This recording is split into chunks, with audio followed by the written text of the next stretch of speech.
September 11th happened when I was a senior in high school. I had thoughts of joining the military, probably my whole adolescent time frame there. But that really, truly kick-started it. From the time I went to boot camp to actual combat zone was a 9-month turnaround. I was 19 years old, I was a PFC, and I guess I got everything I wanted. To me, and even today, still today, Bobby's invincible. That's just how the kind of type of figure he is in my eyes. So, and even when I was a child, hearing him, going and listening into the war, there's just, he's invincible, nothing could ever happen. December 3rd, 2004, we got hit by a VBIED, a vehicle-borne improvised explosive device. Walked up on stuff that you only see in movies, and we had lost 2 Marines from that blast, and we had multiple injured. The Marines we lost was Corporal Ben Lee and Corporal Matthew Wyatt. We were probably maybe 100 yards away from where the IED went off, and we actually found one of our fellow Marines. We found his other leg that was missing. And that for me was probably the biggest slap in the face, because it was so real. And I mean, we carried his leg back to our fob. Like, it was just such, I mean, it was a good comfort feeling, because all of him was going home, but it was,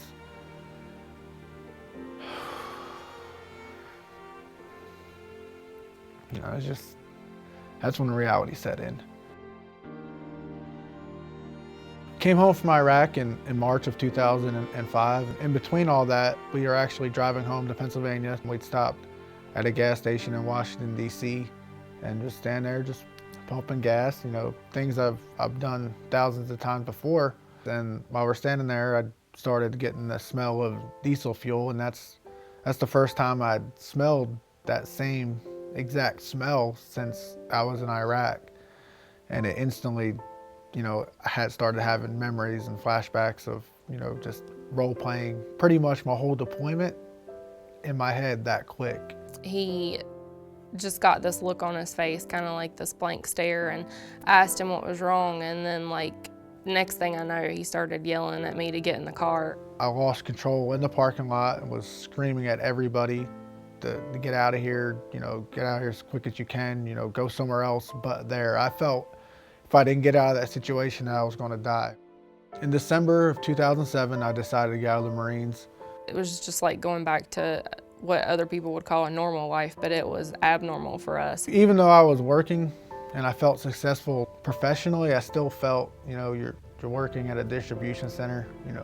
2 years ago, you're a Marine fighting wars for your country, and to me, there's not a better job or even more of an honor to have a job like that. And he just felt like he didn't deserve to be here. Like, he should have died and they should still be here, because they would be doing so much more with their lives. It's not fair, why is it happening to them, and you get to come home to your wife and kids and live a normal life, and and they don't have that opportunity.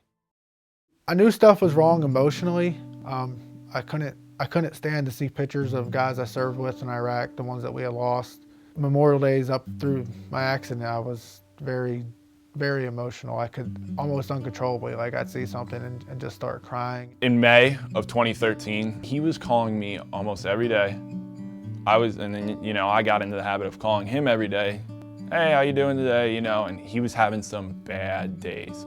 And maybe that should have threw up red flags, but once again, Bobby's invincible, so there's nothing that's gonna happen. He's just stressed out. I'd never thought about harming anybody or even harming myself. And that was when I got a text message, and it said, I'm sorry, I love you, and I always will. And so I knew then that something was not right. But I ran out the front door, and I was running around the yard calling his name, and I couldn't find him, and then I heard some leaves scuffling. And I looked up, and that was when I saw him hanging in the tree. I remember that Sunday night at the cookout, and 2.5 weeks later, that's actually when I woke up in the hospital. My wife had come in and said, "You're in an accident." I'm like, "Well, yeah, obviously." She's like, "No." She's like, you hung yourself in the backyard." I'm like, "You're full of crap. Like, there's no way. There's no way that happened." I was like, "That's not possible."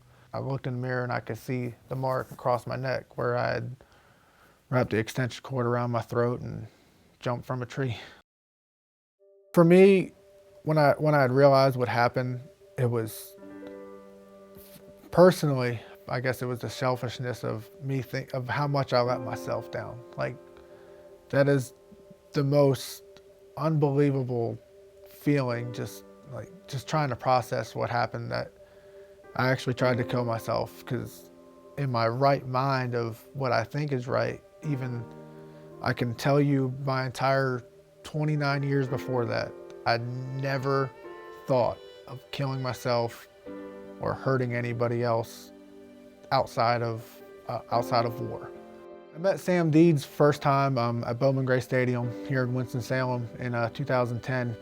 He gave me encouragement to, share my life experience with everybody else, and he made it look so comfortable, and it felt like the right thing to do. I think that really helped him come more at terms with the things that he was dealing with inside, to be able to realize, I'm not the only one that goes through this.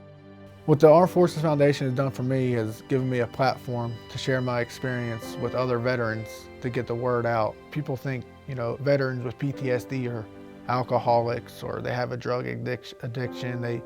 They don't work a normal 9-to-5 job. They don't contribute to society. There's such a negative stigma that that's what they think. But for myself, I contribute to society. And I look on the outside, and I hear it still, and even then, that on the outside I look like a normal functioning 30-year-old Marine veteran.